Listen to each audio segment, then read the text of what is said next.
Lambton Heritage Museum's Lambton Gallery is being redesigned. The entire space will have a new look and different objects will be on display.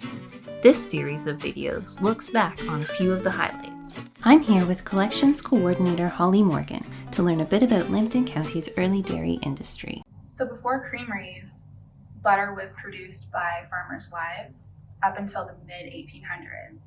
And the farmers' wives would take the milk and place it into a cream setting pan and wait for the milk and cream to separate naturally, and then use a skimmer to skim the cream off the top. And after this process was completed, they would put the cream into the butter churn and mix it until it turned into a solid and create butter. And using these butter presses and butter molds, they would create butter, which would be sold at market. So this is a cream separator, and before cream separators, milk was poured into a pan where the milk and cream would separate naturally. This process allows it to separate much faster. So the milk would be poured into the top, and using centrifugal force, the milk and the cream would separate and be poured into separate containers. So this is a butter churn, and butter is made by separating milk and cream. The cream would then go into the butter churn, which would then be stirred and eventually form a solid, which would be the butter. In the olden days, milk was delivered by horse and buggy. The milk was typically stored in a metal canister and was brought door to door, and the resident would fill whatever container they had with milk. By 1879, the milk bottle was produced, or the glass bottle was produced, and milk was delivered using glass bottles, which was a more efficient way for farmers to keep track of how much milk they were selling, and was also much easier to carry. Eventually, this process was taken over by creameries, and a creamery is a place where milk and cream are processed to create butter and cheese and even ice cream. So the creameries in Lambton County hired salesmen to go door to door to sell their products, which included milk and cream and butter. By the 1920s, many of the milk bottles that were used started to advertise the local creameries. Smaller ones here were used for cream and the larger ones were used for milk. So many of the bottles started to include advertisements from local creameries, along with the milk bottle caps.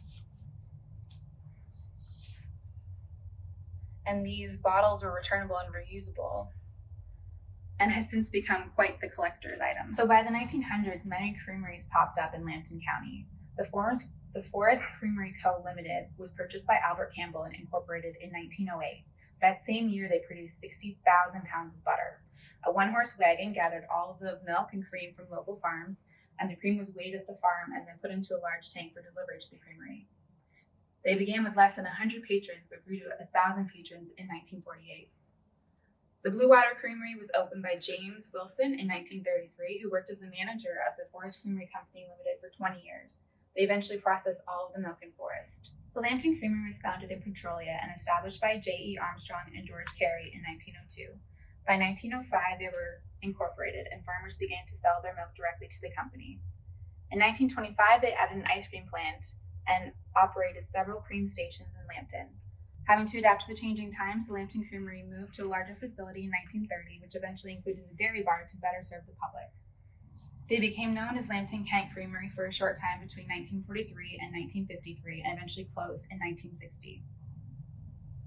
So as I mentioned, creameries also made cheese.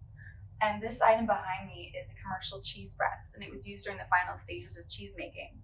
And the device would apply pressure to the cheese curds and exude any of the liquid whey that was left over to create cheese, nicely shaped cheese, which would then be stored and aged.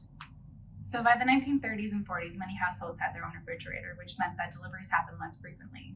And by the 1960s, this further declined as supermarkets were able to supply locals with everything they needed. Since 1975, there hasn't been any creameries in Lambton County. All the cream is processed in Mitchell, Ontario.